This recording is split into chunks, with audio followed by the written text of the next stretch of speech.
Hello friends, welcome back to my channel Gyan Sankalp. तो friends, ये UGC NET political science दिसंबर 2022 का क्वेश्चन है, जिसका एग्ज़ाम हुआ था आपका 23 में। ठीक है, स्टार्ट करते हैं। उसके फर्स्ट शिफ्ट का ये क्वेश्चन है। ऑनलाइन एग्ज़ाम 2 शिफ्ट में होता था पहले, अब तो 1 शिफ्ट में ही होने लगा है, बट पहले 2 शिफ्ट में हो रहा था। तो ये फर्स्ट शिफ्ट का क्वेश्चन है, जो आगामी एग्ज़ाम में आपको काफ़ी हेल्प करेगा।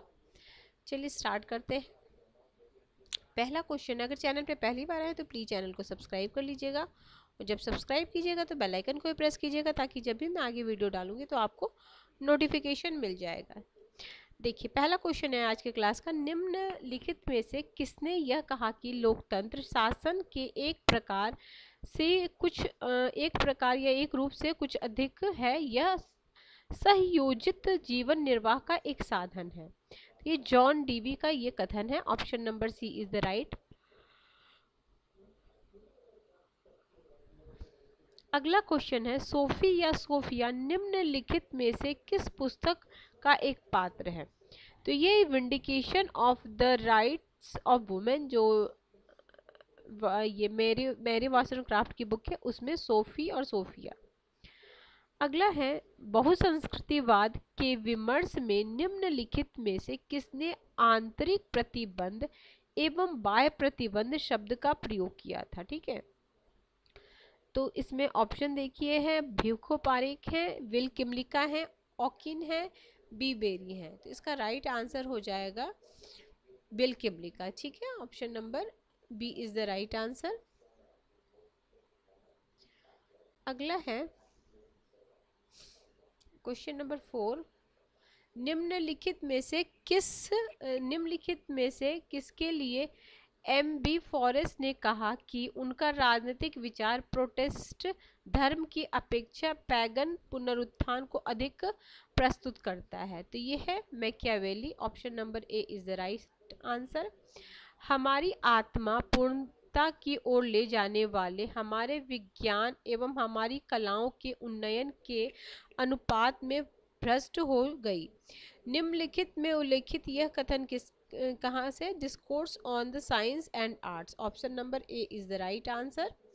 अगला है, निम्नलिखित में से कौन सी एक अरस्तु की कृति नहीं है? अरस्तु की कृति नहीं है, देखते हैं कौन कौन सी बुक है। पॉलिटिक्स है, निकोमेचियन है, इडियोमिथेन एथिक्स है, एपोलॉजी है। तो एपोलॉजी आपका प्लेटो की बुक है, इनकी नहीं है। बाकी तीनों बुक इनकी है, अरस्तु की है। अगला है, प्लेटो के अनुसार निम्नलिखित में कौन सा एक पूर्ण शाश्वत एवं नियम है? तो वह है विचार, आइडिया। तो प्लेटो के अनुसार विचार ही समूचे संसार का मूल तत्व है एवं भौतिक दुनिया विचारों की छाया मात्र है। इसलिए यह यथार्थ विश्व विचारों की परछाई है। प्लेटो के अनुसार विश्व के 2 प्रकार हैं, विचारों की दुनिया और भौतिक एवं वास्तविक दुनिया। सुक्त संग्रह निम्नलिखित में से किससे संबंधित है? तो ये कॉन्फ्यूशियस से संबंधित है। Option number C is the right answer. दक्षिण अफ्रीका में भारतीयों द्वारा कब और कहां पर प्रदर्शन किया गया एवं उनके द्वारा एकत्र होकर निष्क्रिय प्रतिरोध करने की विधिवत शपथ ली गई?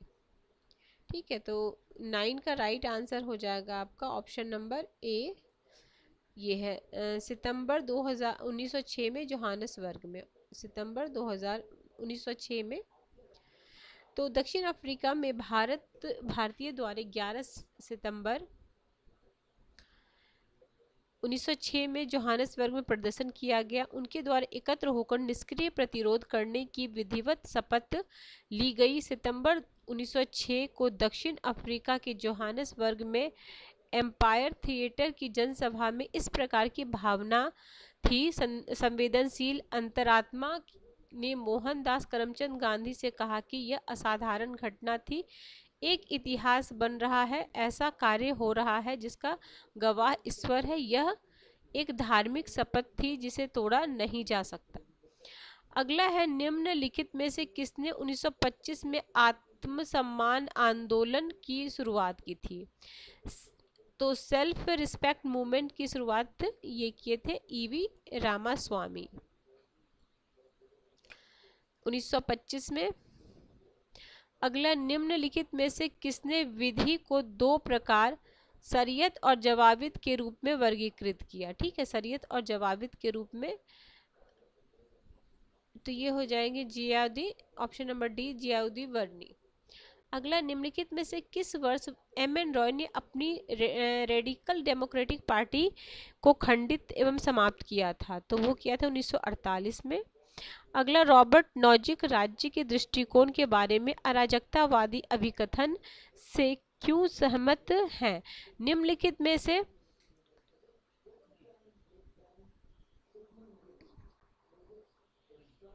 देखिए, रॉबर्ट नॉजिक राज्य के दृष्टिकोण के बारे में अराजकतावादी अभिकथन से क्यों सहमत है?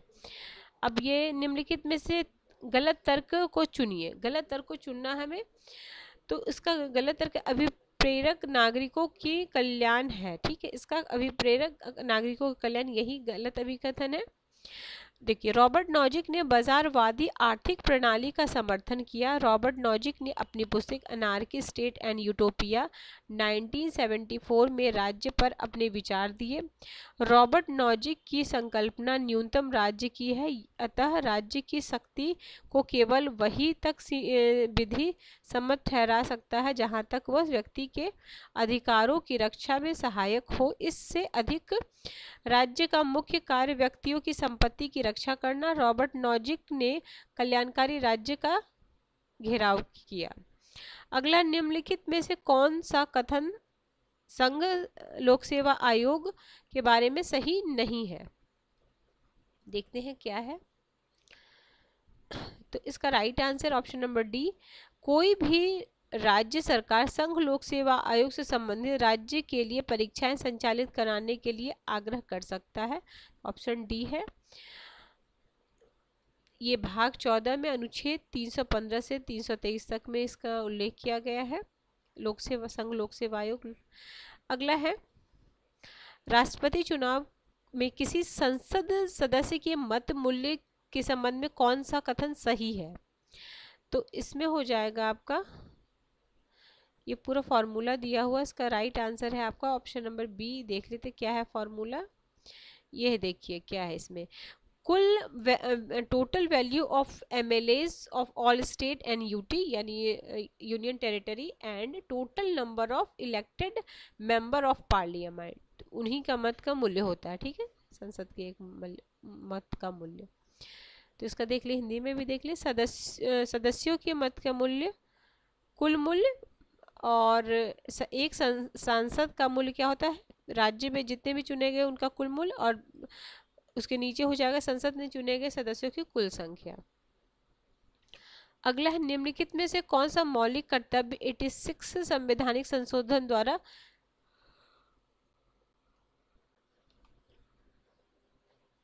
51A में जोड़ा गया है? तो शिक्षा का अधिकार है, तो वो है माता पिता द्वारा अपने बच्चों को शिक्षा के अवसर प्रदान करना, ये जोड़ा गया है मौलिक कर्तव्य में।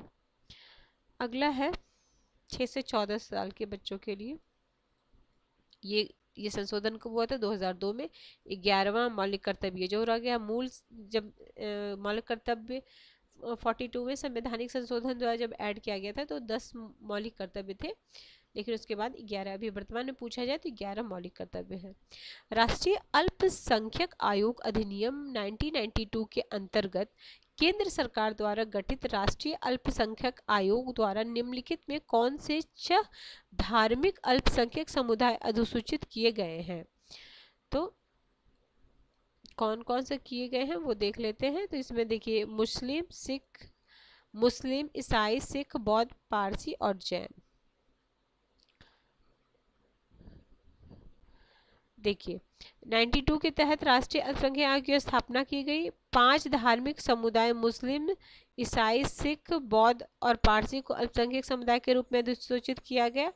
तत्पश्चात 27 जनवरी 2014 को नरेंद्र मोदी की अधिसूचना के तहत जैन समुदाय को भी अल्पसंख्यक समुदाय में अधिसूचित किया गया। ठीक है, मतदान स्थल का चुनाव का संचालन निम्नलिखित में से कौन करता है? तो ये पीठासीन अधिकारी। अगला, निम्नलिखित में कौन जनहित याचिका की अगुवाई का पथ प्रदर्शक है? तो यह है न्यायमूर्ति भगवती। PN Bhagwati, PN Bhagwati. अगला है राष्ट्रीय ग्रामीण रोजगार गारंटी अधिनियम को बनाने में निम्नलिखित में से किसके योगदान रहा है? तो ये रहा है ज्योतिरेंद्र का। ठीक है, राष्ट्रीय ग्रामीण रोजगार अधिनियम का फेलोशिप प्रोग्राम जो ग्रामीण विकास मंत्रालय द्वारा कार्यान्वित किया गया है, नरेगा, ठीक है, जिसको बोलते हैं। अगला नागरिक चार्टर आंदोलन के लिए मूल रूप से बनाए गए 6 सिद्धांत में से निम्नलिखित में कौन एक सिद्धांत नहीं है? तो ये मात्रा, क्वांटिटी नहीं, बाकी चुनाव चॉइस है, वैल्यू है और जवाबदेही है, ये क्वांटिटी नहीं है। क्या क्या है देख लीजिए, 6 जो है, विकल्प है, मूल्य है, जवाबदेही है, पारदर्शिता है, सहभागी है और गुणवत्ता है। क्वेश्चन नंबर 22, निम्नलिखित में से कौन सा संशोधन दल बदल विरोध से संबंधित है? तो ये है 52वां संवैधानिक संशोधन। अगला है लूथर गुलिक द्वारा प्रतिपादित विभागीकरण के 4P सिद्धांत का तात्पर्य क्या है? तो ये देखिए, उद्देश्य है, पर्सन यानी व्यक्ति, स्थान और प्रक्रिया। अगला है फॉलेट के अनुसार शक्ति और सत्ता के मध्य अंतर है, शक्ति और सत्ता के मध्य अंतर, तो इसको विकल्प में कोई नहीं एलिमिनेट किया गया था क्वेश्चन, तो हम भी छोड़ते हैं। चलिए आगे बढ़ते हैं। नवीन लोक प्रशासन पर आधारित साहित्य निम्नलिखित पर बल देता है, तो ये बल देता है प्रासंगिकता, मूल्य, समता, परिवर्तन, relevance, value, equity and change. तो ये कब 1979 में फ्रैंकी मैरिनिक ने संपादन किया था। ये भी बुक इनसे पूछी जाती है, towards new public administration, Marini book. ठीक है, तो इसमें 5 है, क्या क्या? प्रासंगिकता है, मूल्य है, सामाजिक समता, परिवर्तन, उपभोक्ता केंद्रित है। अगला क्वेश्चन 26, हेराल्ड लॉसवेल के अनुसार निम्नलिखित में कौन सी एक नीति चक्र की 5वीं अवस्था है? तो ये है अनुप्रयोग। ठीक है, अनुप्रयोग, ऑप्शन नंबर सी। और क्या क्या है देख लीजिए, 7 अवस्था है, तो इसमें देख लीजिए, बुद्धिमत्ता है, पदोन्नति है, सुझाव है, आह्वान है, अनुप्रयोग है, समाप्ति है, मूल्यांकन है। क्वेश्चन नंबर 27, निम्नलिखित में कौन सा मंत्रालय स्वच्छ सर्वेक्षण अभियान से संबंधित है? 27 का राइट आंसर है आपका ऑप्शन नंबर बी, आवास एवं शहरी कार्य मंत्रालय। अगला है निम्नलिखित में कौन सा पहला भारतीय राज्य है जिसने सामाजिक परीक्षण विधि को लागू किया था? तो ये है Meghalaya, option number social addict law. ठीक है, मेघालय। अगला है निम्नलिखित में कौन सा मंत्रालय सुशासन सूचकांक से संबंधित है? तो ये है आपका ये option number A, ministry of personnel public grievance. ठीक है, अगला है क्या है, ये कब को हुआ था? तो 25 दिसंबर 2019 को सुशासन दिवस अटल बिहारी वाजपेयी के जन्मदिन के अवसर पर मनाया जाता है।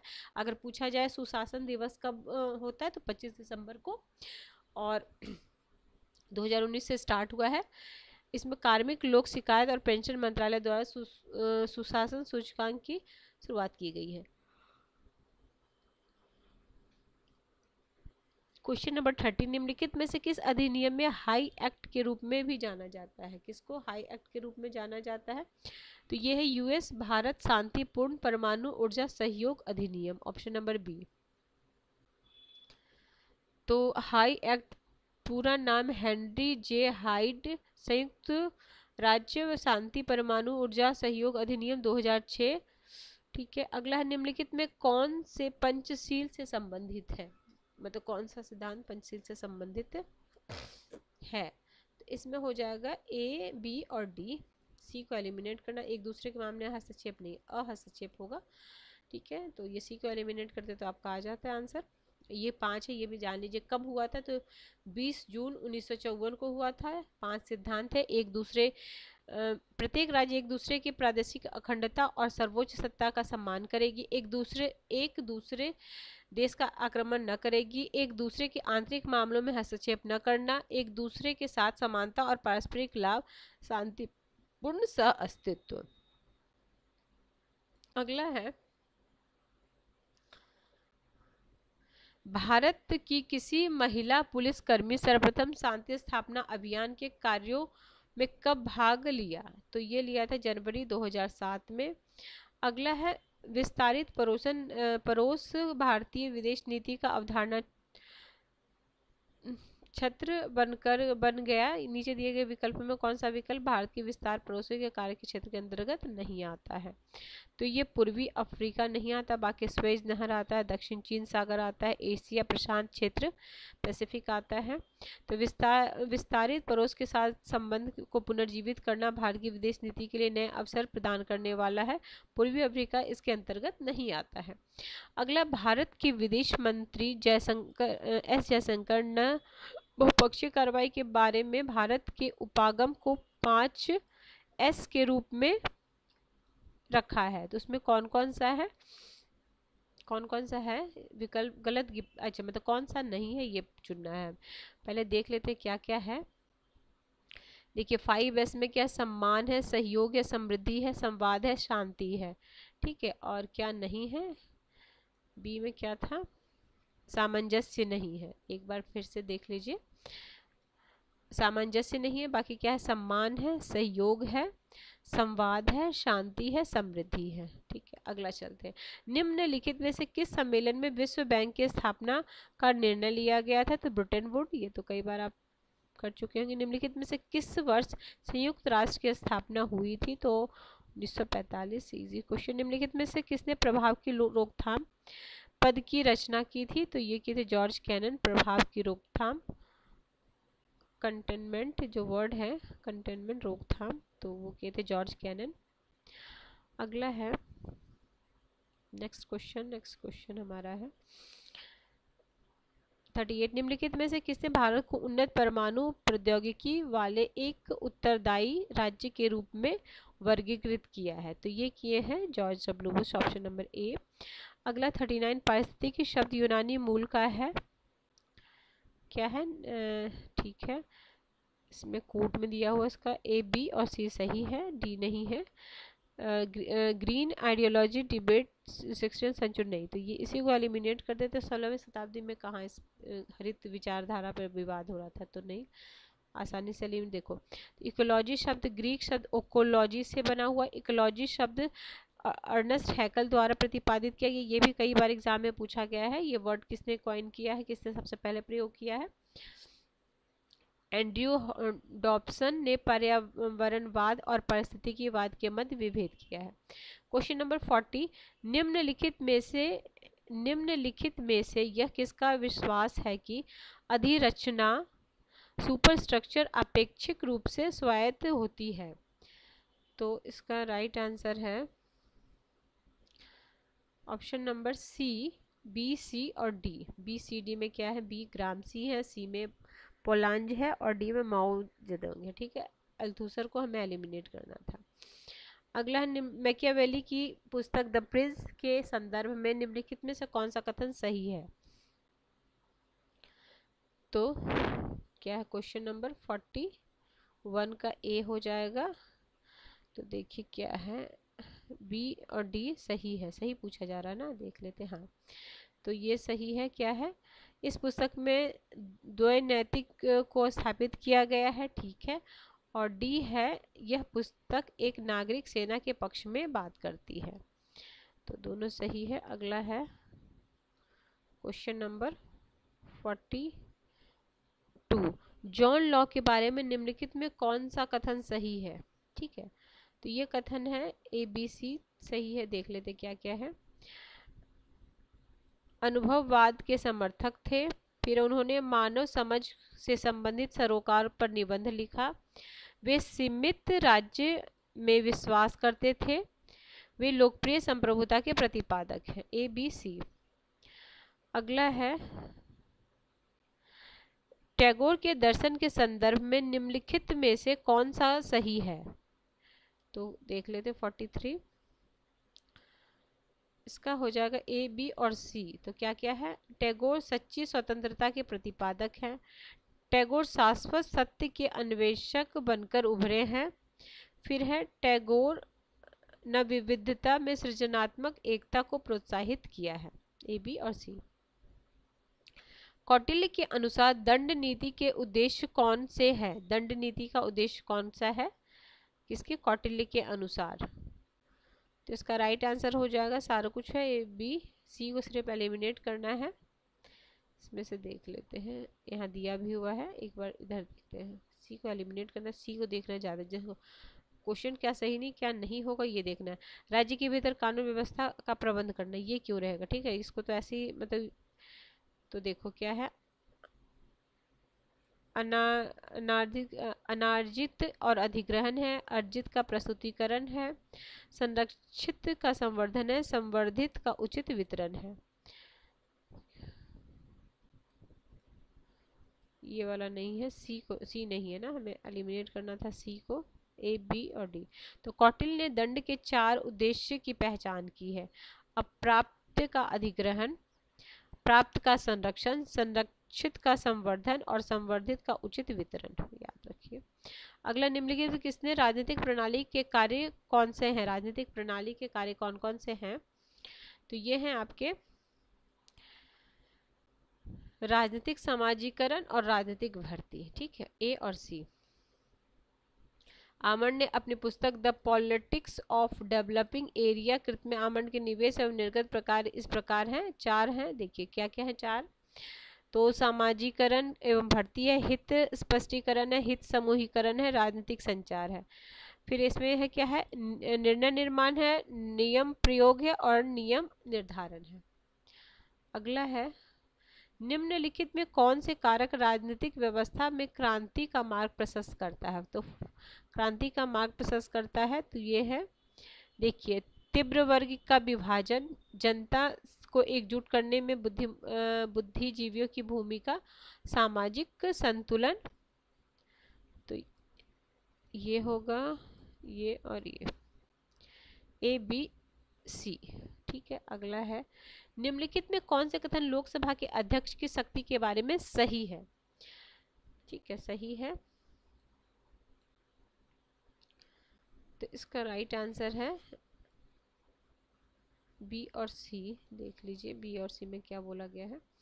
देखिए, जब स्पीकर को उसके पद से हटाए जाने का प्रस्ताव विचाराधीन हो तो अध्यक्षता नहीं करता है, और फिर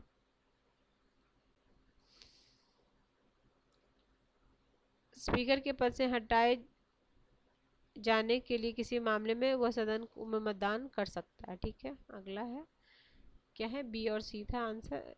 ठीक है, 48, संविधान की उद्देशिका के संदर्भ में निम्नलिखित तो कौन सा कथन सही है? उद्देशिका के संबंध में, इसका भी राइट आंसर है आपका ऑप्शन सी। तो इसमें है ए और बी। तो देखिए, पहला तो ये है, बेरूबारी मामले उच्च न्यायालय निर्णय उद्देशिका संविधान का भाग नहीं है। बेरूबारी कब हुआ तो 1960 में, ये भी ध्यान रखिएगा। दूसरा, केशवानंद भारती मामले उच्च न्यायालय ने निर्णय दिया कि उद्देशिका संविधान का भाग है। तो ये दोनों सही है, ए और बी सही है। अगला है, वैश्वीकरण को निम्नलिखित में कौन मजबूती प्रदान करता है? वैश्वीकरण को राष्ट्रों के बीच वस्तुओं और सेवाओं के मुक्त व्यापार को बढ़ावा देना। फिर है, तो ये क्वेश्चन नंबर है हमारा 49 का ऑप्शन ए है। तो ए बी और सी देख लेते हैं, ए में क्या बोला गया है। देखिए, ए में बोला गया है राष्ट्रों के बीच वस्तु और सेवा के मुक्त व्यापार को बढ़ावा देना। ठीक है, विकासशील विश्व की बाजार अर्थव्यवस्था को मजबूत मिले। फिर है, देश के मध्य सामाजिक आर्थिक अंतःक्रिया को बढ़ावा देता है। ठीक है, तो ये हो गया 49 हो गया। आगे है 50, भारत के संविधान के अनुच्छेद 26 के अनुसार प्रत्येक धार्मिक पंथ के पास इस प्रकार का अधिकार है। तो अधिकार है आपका, देखिए, सबसे पहले है धार्मिक एवं पूर्व उद्देश्य हेतु संस्थाओं की स्थापना और उसकी देखभाल करना, अपने धर्म के विषय में संबंधित कार्यों का प्रबंध करना। ये नहीं, बी नहीं है। और सी में क्या है, चल संपत्ति के स्वामित्व एवं उसे अर्जन करना, सामाजिक मामलों का प्रबंध करना, अचल संपत्ति स्वामित्व एवं उसे अर्जन करना। ए सी डी ई। अगला है क्वेश्चन नंबर 51, प्रशासन के क्लासिकल सिद्धांतों के बारे में निम्नलिखित कौन सा सही है? तो कौन सा सही है, ए, बी और सी? तो ए क्या है? ए है इस विवेकापरक एवं यहाँ तक कि उत्पादन अभिप्रेरक में ध्यान देने योग्य भूमिका का निर्वाह किया है। इसने प्रशासन में अवधारणा के एक समूह को सूत्रबद्ध किया है। यह इस विचार को प्रतिपादित करने वाला प्रथम सिद्धांत था कि प्रशासन एक पृथक गतिविधि है। तो इसका राइट आंसर ए, बी और सी है। 51 हो गया। 52, फेरेल हैडी के अनुसार तुलनात्मक लोक प्रशासन निम्नलिखित में से किस मुद्दे से संबंधित है? तो ये संबंधित है आपका ए, बी और सी, डी सारा है। तो देख लेते हैं क्या क्या है। व्यावहारिक अनुप्रयोग का आग्रह है, तुलनात्मक राजनीति की सीमा क्षेत्र का योगदान है, लोक प्रशासन में विद्यमान समस्याओं का तुलनात्मक विश्लेषण है। ठीक है, सारा कुछ इसमें है। 53 है पीआईएल। पीआईएल में क्या है? तो निम्नलिखित में जनहित याचिका के बारे में कौन से कथन सही नहीं है? ठीक है, तो इसमें है राइट आंसर आपका ऑप्शन नंबर डी, ए और डी सही नहीं है। एक बार देखते हैं। देखिए, केवल पंजीकृत नागरिक सामाजिक संगठन पीआईएल दाखिल कर सकता है, ये सही नहीं है। और पीआईएल को दाखिल करने के लिए कोई कोर्ट शुल्क भी नहीं लगाया जाता, तो ये लगाया जाता है। ठीक है, तो ए और डी गलत पूछा जा रहा था आपसे। ठीक है, ए और डी था ना? हाँ ठीक है, चलिए। वर्ष 2019 में आरटीआई अधिनियम में किए गए संशोधन के बारे में निम्न कौन सा कथन सही है? सही पूछा जा रहा है यहाँ पे। तो ये इसका राइट आंसर है आपका 54 का सी में क्या क्या है देख लेते हैं। कूट में दिया हुआ है, तो सी में ए और सी है। सही ए है। ए में क्या दिया गया है? ए में दिया गया है कि 5 वर्ष की निश्चित अवधि से अब आयुक्त का पद सरकार की इच्छा कृपा पर निर्भर होगा। और सी में अब आयुक्त के वेतन एवं भत्ते सरकार द्वारा निर्धारित होंगे। ए और C is the right answer. Next question पे चलते हैं।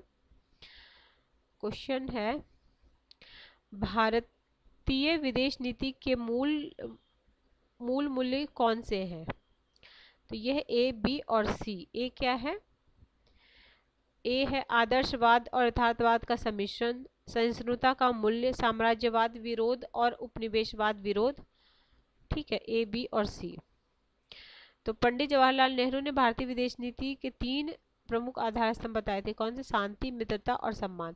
विदेश नीति के मूल्य क्या क्या है? गुटनिरपेक्षता को प्रोत्साहन, आदर्श और यथार्थवाद का मिश्रण, उपनिवेशवाद का विरोध, जाति रंग भेद, साम्राज्यवाद का विरोध, विश्व शांति को बनाए रखना, विवादों के मध्यस्थता एवं पंच द्वारा निपटारा, राष्ट्रीय हितों की रक्षा और प्राथमिक उद्देश्य। नेक्स्ट क्वेश्चन है आपका 56, निम्नलिखित में कौन सी शीत युद्ध की विशेषता नहीं है? शीत युद्ध की विशेषता नहीं है, तो ये हो जाएगा सी और डी। सी में क्या दिया गया है? गुटनिरपेक्ष देशों के विरुद्ध आर्थिक नाकाबंदी थी। डी है तीसरे विश्व के देश प्रत्यक्ष रूप से सम्मिलित थे। अगला है क्या है? कथन देखते हैं क्या है। अभी कथन है और कारण देखिए क्या है। पहला कथन क्या है? द्वितीय विश्व युद्ध की समाप्ति के बाद से ही अंतर्राष्ट्रीय वातावरण पर सोवियत संघ के साथ अमेरिकी संबंधों का प्रभुत्व रहा, जिसका शीत युद्ध के लक्षण के रूप में वर्णन किया जाता है।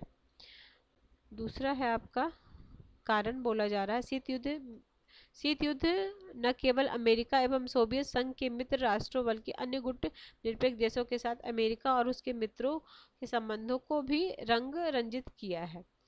तो इसका राइट आंसर हो जाएगा, दोनों सही है और सही व्याख्या है। अगला है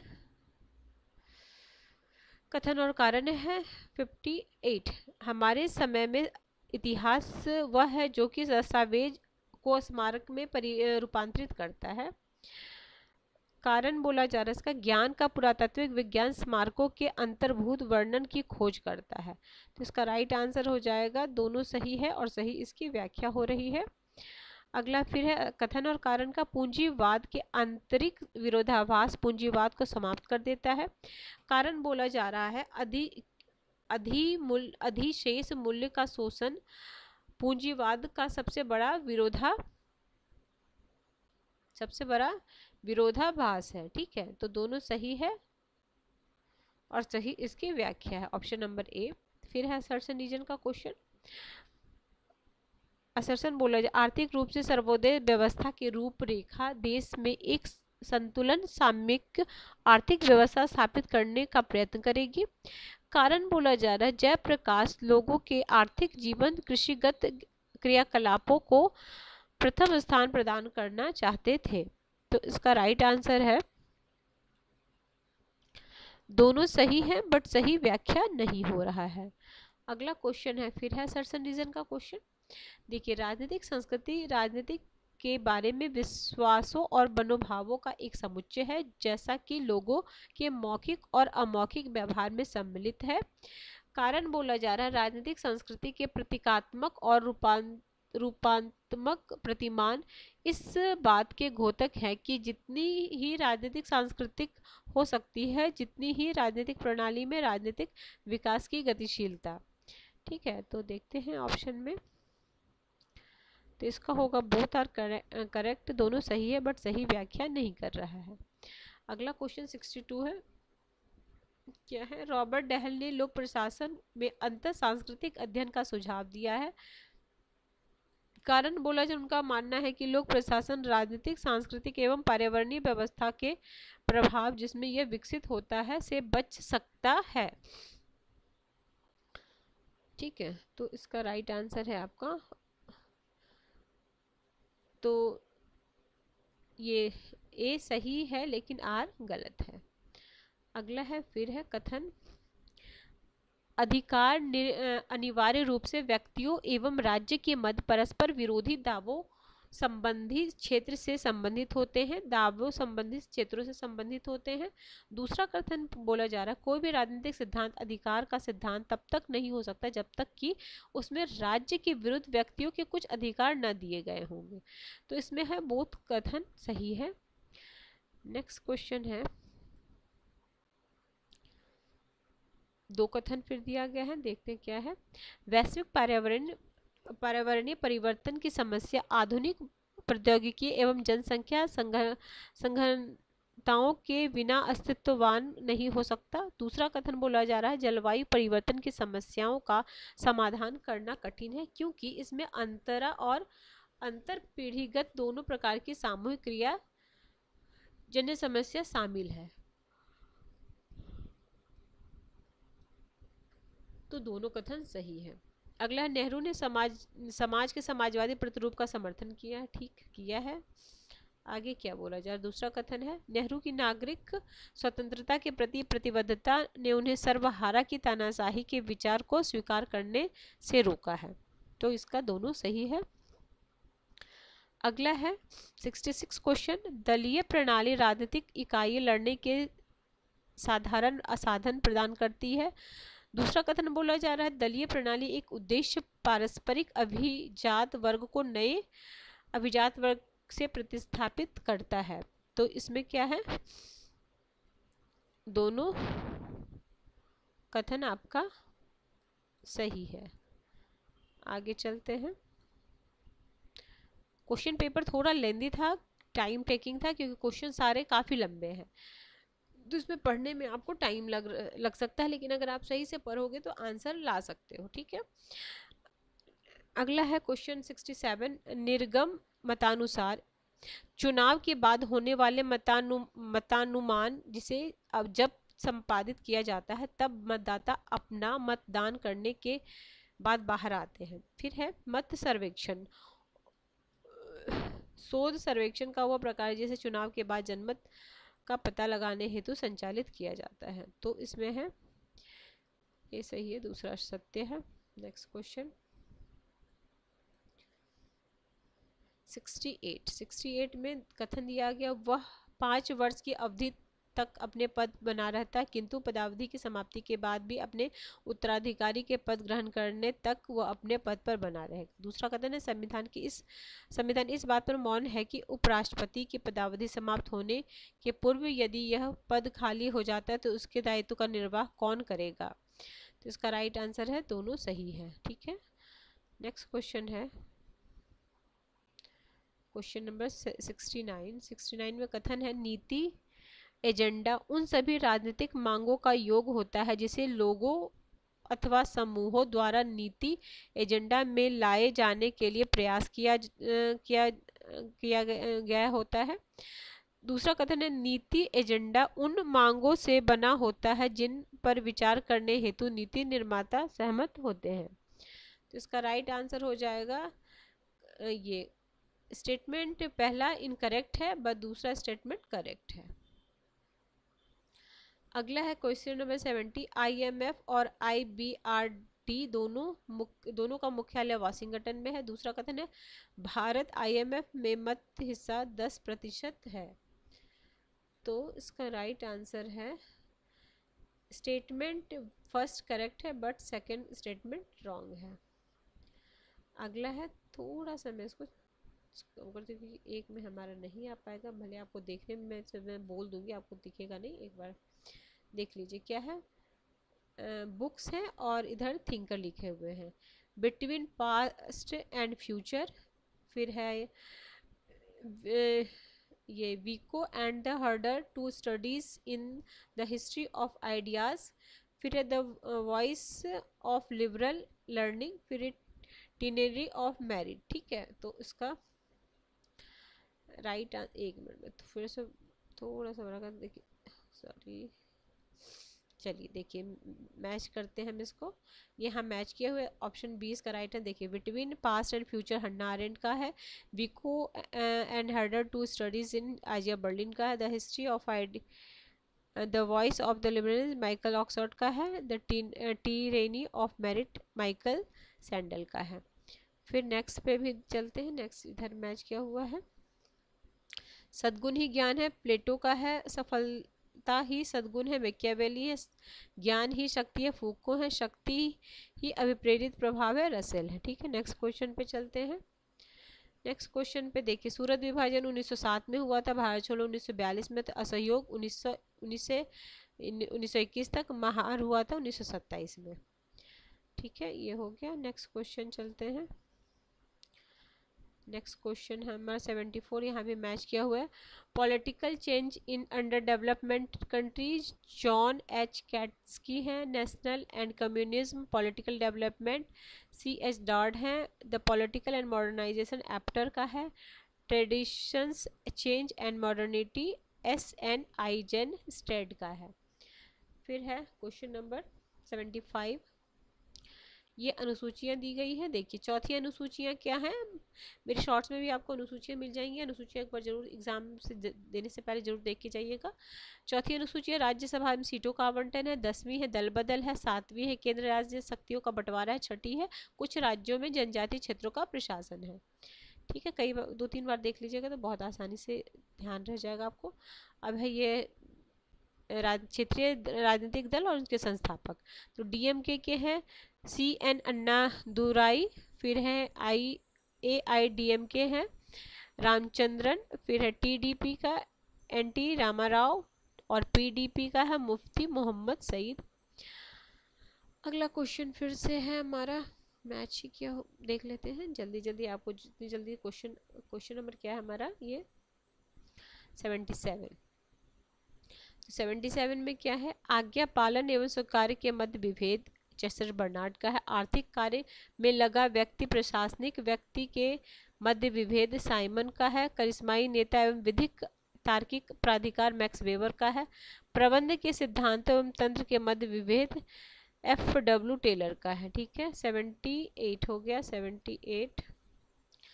78 में क्या है, उज्ज्वला ये योजना है, देख लीजिए एक बार, उज्ज्वला योजना है, सौभाग्य योजना है और अटल पेंशन है, राष्ट्रीय सामाजिक सहायता कार्यक्रम है। तो उज्ज्वला महिला के लिए सिलेंडर वाला है, सौभाग्य है ऊर्जा मंत्रालय के द्वारा, ये बाल विकास मंत्रालय के द्वारा है, ये है आपका ऊर्जा मंत्रालय के द्वारा, अटल पेंशन है वित्त मंत्रालय और राष्ट्रीय सामाजिक सहायता यह ग्रामीण विकास मंत्रालय के द्वारा। नेक्स्ट क्वेश्चन है फिर मैच द फॉलोइंग ही है। देखिए इंदिरा श्रीलंका और भारतीय शांति राजीव गांधी के काल में 1987 में हुआ था, शिमला समझौता हुआ था इंदिरा गांधी के शासनकाल, लाहौर हुआ था, लाहौर घोषणा पत्र हुआ था अटल बिहारी वाजपेयी और act east India Narendra Modi. अगला है फिर है कहाँ कहाँ ये शिखर सम्मेलन हुआ है। तो ये है आपका, देखिए 1925 में बांडुंग हुआ, 61 में बेलग्रेड हुआ है, 83 में आपका नई दिल्ली में हुआ था, 98 में डरबन में हुआ था। चलिए अब ये क्या है क्वेश्चन, निम्नलिखित अवधारणाओं को उनके विकास के कालक्रम में व्यवस्थित कीजिए। विधिक संप्रभुता है, लोकप्रिय संप्रभुता है, राजनीतिक संप्रभुता है, बहुल संप्रभुता है। तो देखिए राजनीतिक सबसे पहले सी, देखिए ए हो जाएगा विधिक, ठीक है, उसका सी हो जाएगा, फिर हो जाएगा आपका लोकप्रिय, फिर सबसे बाद में बहुल संप्रभुता, ठीक है। Option number C is the right answer. 82 में क्या है, निम्नलिखित पुस्तकों को उनके प्रकाशन के वर्ष में कालक्रम में सजाना है हमें, ठीक है। तो देख लीजिए इसका राइट आंसर है आपका option number A, B, A, D, C. तो द ह्यूमन कंडीशन 1958 में, द आर्कियोलॉजी ऑफ नॉलेज 1969 में, आफ्टर वर्चू है 1981 में, स्फेयर ऑफ जस्टिस है 83 में, माइकल वॉल्जर का स्फेयर ऑफ जस्टिस। अगला 83, इसमें क्या, निम्नलिखित संकल्पनाओं को उनके अविवार्य या उद्भव के क्रम में सजाना है। फिर संपूर्ण क्रांति है, राज्य का सप्तांग सिद्धांत तो मनु और कौटिल्य का हो जाएगा, उग्र मानवतावाद, फिर सत्याग्रह हो जाएगा। तो देखिए सप्तांग हो गया मनु हो जाएगा, उग्र तो एम एन रॉय हो गए, सत्याग्रह तो उस हिसाब से जैसे जैसे थिंकर है उस हिसाब से हो जाएगा। इसका राइट आंसर होगा सबसे पहले बी हो जाएगा, क्योंकि राज्य का सप्तांग, तो बी अगर आप पहले करते तभी एक से ही आपका सही हो जाता है। चलिए अगला 84, संविधानवाद की निम्नलिखित विशेषताओं को उस कालक्रम में व्यवस्थित कीजिए जैसा कि वे समय के साथ विकसित हुई थी। 84 का हो जाएगा आपका डी, सी, बी, डी, ए। क्या है, राजनीतिक पृथकतावाद, विधि का संहिताकरण, संवैधानिक राजतंत्र, नियंत्रण और संतुलन, ठीक है। अगला, राज्य की नीति के निम्नलिखित निर्देशक तत्वों को भारतीय संविधान में उनके उल्लेख के अनुसार अनुक्रम में व्यवस्थित कीजिए, ठीक है। तो इसमें देखते हैं इसका राइट आंसर है ऑप्शन नंबर बी, बी, ए, सी, बी, डी। तो देखिए पुरुषों एवं महिलाओं में समान कार्य हेतु समान वेतन, ये अनुच्छेद नीति निर्देशक तत्व को भी आपको बिल्कुल अच्छे से देखना है, कई बार देखिएगा तो याद हो जाएगा। और फिर निर्धन और समान न्याय को बढ़ावा देने के लिए मुफ्त विधिक सहायता 39 क में है। फिर है समान नागरिक संहिता 44 में है, और कार्यपालिका और व्यवस्थापिका का पृथक्करण आपको 50 में है। निम्नलिखित आंदोलनों को क्रम में सजाना, चिपको आंदोलन, जल सत्याग्रह है, एपिको है, जन लोकपाल आंदोलन, नर्मदा बचाओ। तो देख लेते हैं इसका राइट आंसर है बी, सबसे पहले हो जाएगा चिपको आंदोलन 73 में, एपिको है आपका 83 में, नर्मदा 85 में, और जन लोकपाल 2011 में आया था, फिर 13 में ये विधेयक बना था, लोकपाल विधेयक।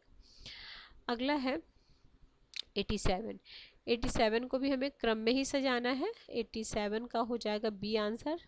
तो क्या कैसे है, इल्यूमिनेशंस एक्सपेरिमेंट है, रिले असेंबली टेस्ट रूम है, मास इंटरव्यू प्रोग्राम है, बैंक वायरिंग है। अगला है भारत सरकार द्वारा उठाए गए निम्नलिखित भ्रष्टाचार विरोधी को जो उपाय थे उसको क्रम में सजाना है हमें। तो कौन से, देखिए इसका राइट आंसर है ऑप्शन नंबर बी, कैसे कैसे है, बेनामी समव्यवहार प्रतिषेध अधिनियम 1988 है, धन शोधन निवारण अधिनियम 2002 है, भ्रष्टाचार विरुद्ध संयुक्त राष्ट्र अभिसमय का समर्थ 2005 है, काला धन तथा कर अधिनियम 2015। 89 क्वेश्चन क्या, भारतीय वायुसेना द्वारा किए गए संयुक्त अभ्यास को क्रम में व्यवस्थित कीजिए, कब कब क्या कौन कौन सा हुआ। तो इंद्रधनुष 4 ये 2015 में हुआ था, डेजर्ट ईगल 2 हुआ 2016 में, टेबल टॉप हुआ है 2017 में, और संवेदनशील हुआ है 2018 में। तो इस हिसाब से इसका right answer A, B, C, D इसमें क्रम में ही दिया हुआ था। 89 90 क्वेश्चन है, ब्रिक्स शिखर सम्मेलन को उनकी योजना के क्रम में कब कहाँ कहाँ हुआ था वो हमें करना है। तो इसका राइट आंसर ए है, डरबन में हुआ था 2013 में, उफा यानी रूस में हुआ 2015 में, जोहानसबर्ग में 2018 में, बीजिंग वर्चुअल समिट हुआ 2022 में। ठीक है, 90 क्वेश्चन, उसके बाद आपका पैराग्राफ आ जाता है। 10 क्वेश्चन आपके पैराग्राफ से आते हैं, 2 पैराग्राफ रहता है, एक पैराग्राफ से 5 क्वेश्चन, दूसरे पैराग्राफ से 5 क्वेश्चन, यानी टोटल 10 मार्क्स यानी 20 मार्क्स आपके पैराग्राफ से रहेंगे। तो पैराग्राफ को आराम से आप पढ़ के अच्छे से कर लेना, ठीक है। चलिए मिलते हैं हम नेक्स्ट वीडियो में। अगर किसी वजह से चैनल हेल्प करा प्रिपरेशन में तो जरूर चैनल को सब्सक्राइब कर लीजिएगा। जब सब्सक्राइब कीजिएगा तो बेल आइकन को प्रेस कीजिएगा, ताकि जब भी मैं आगे वीडियो डालूंगी तो आपको नोटिफिकेशन मिल जाएगा। तो मिलते हैं हम नेक्स्ट वीडियो में, टिल देन बाय बाय।